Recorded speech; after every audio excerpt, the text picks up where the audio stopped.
Now let's go ahead and do a speed comparison between these two phones. Now both these phones do have that Apple A14 Bionic chip, but the RAM is a little bit different. You have 4 gigs of RAM on the iPhone 12, we have 6 gigs of RAM on the iPhone 12 Pro. So a little bit of difference right there, but let's go and see which one is the faster phone between both of these. Okay, so all the apps are cleared out in the background as you guys can see. So let's load up the App Store. 3, 2, 1. And you can see that, I don't know which one I opened up faster. I kind of looked away for a second, but you guys will be able to tell over the camera. Scrolling speeds, they look almost identical. Not a major difference, I would say, in terms of both of these. So, I mean, I'll probably give that one a specific tie. Animations are going to be about the same too. And as always, I have a bunch of these third-party apps that we can go and get into. Let's do Netflix. 3, 2, 1. And I think the 12 Pro was just a little bit faster, but it was still extremely close. Quizlet. 3, 2, 1. And again, I think actually they were very close. I don't know if there was a big difference. Dropbox. 3, 2, 1. Again, extremely close. I don't see a big difference. Bofa. 3, 2, 1. And the iPhone 12 actually opened that one up faster. The iPhone 12 Pro a little bit behind. Again, the 12 Pro is on the right. The 12 is on the left. Thank you. 3, 2, 1. I just realized how similar they look in terms of the overall. And I think the 12 Pro is slightly ahead, but that little bit of a difference, I don't think it would have been because of, I mean, it was probably just random difference. In terms of this, they kind of look the same in terms of gameplay. Let's do Snake versus Blocks. 3, 2, 1. And I think the 12 Pro was a little bit faster there, just slight differences, not a major difference at all. In terms of gameplay, almost identically the same as well. I would do Original Temple Run, I've had issues with it. Let's do Fruit Ninja. 3, 2, 1. And in this case, we're probably going to run into issues on both devices. I guess not. So we do have the updated version on the iPhone 12 here. So it's a little bit tough. I have not gotten the update here yet, which is very weird. So I guess we'll let that one slide. Paper Out 2, 3, 2, 1.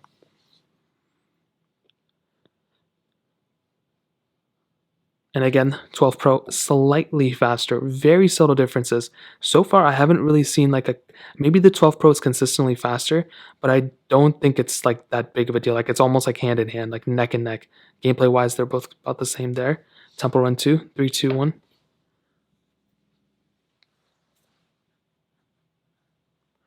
And actually, the iPhone 12 might have been a little bit faster. And again, these are such small differences that it's like, so it's not even worth. Okay, so I think the iPhone 12 was a little faster, but again, such slight differences is not even worth mentioning for the most part. Gameplay wise, this is a very basic game. There's not even any point talking about it. They're both going to be perfectly fine. Let's do Real Racing 3, 3, 2, 1. And I'm not really too sure there's going to be a big winner. And I've heard a lot of people say the iPhone 12 may actually be a better performing phone because of the panel, but I don't even see how that would make any sense because this is not a low resolution panel. It's the same resolution, but this one was actually faster on the iPhone 12. I don't really get that. That was honestly very weird. And things like that I will never understand with this whole entire iPhone setup. We can do stack, 3, 2, 1. And almost identically the same. Like these ones were like almost exactly the same. And gameplay wise, I think they're going to be about the same as well. There's not really going to be a major difference. And I think that really covers up a majority of the apps that I wanted to test. And honestly, I'm even more like content with both of them. I mean, both of these did a really good job. One of them wasn't consistently the winner, but we're already seeing that the RAM management on the iPhone 12 Pro is already a little bit better even with the first app. Let's see this one. Again, the 12 Pro is able to keep those apps in the background. The iPhone 12 is going to restart.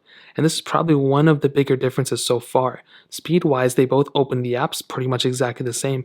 But RAM management-wise, the iPhone 12 is actually doing a worse job, and that's something I don't like seeing on the 12, but it's pretty much a visible difference. RAM management will be better on the iPhone 12 Pro, so if you're constantly multitasking out of these many apps, at least these big ones, you're going to be getting a better experience on the iPhone 12 Pro. You see how it isn't like, restarting every single app? That is a huge thing. That's probably the biggest thing within the speed comparison is the RAM management section. Both of these were able to be kept in the background, but almost every single app the iPhone 12 actually restarted.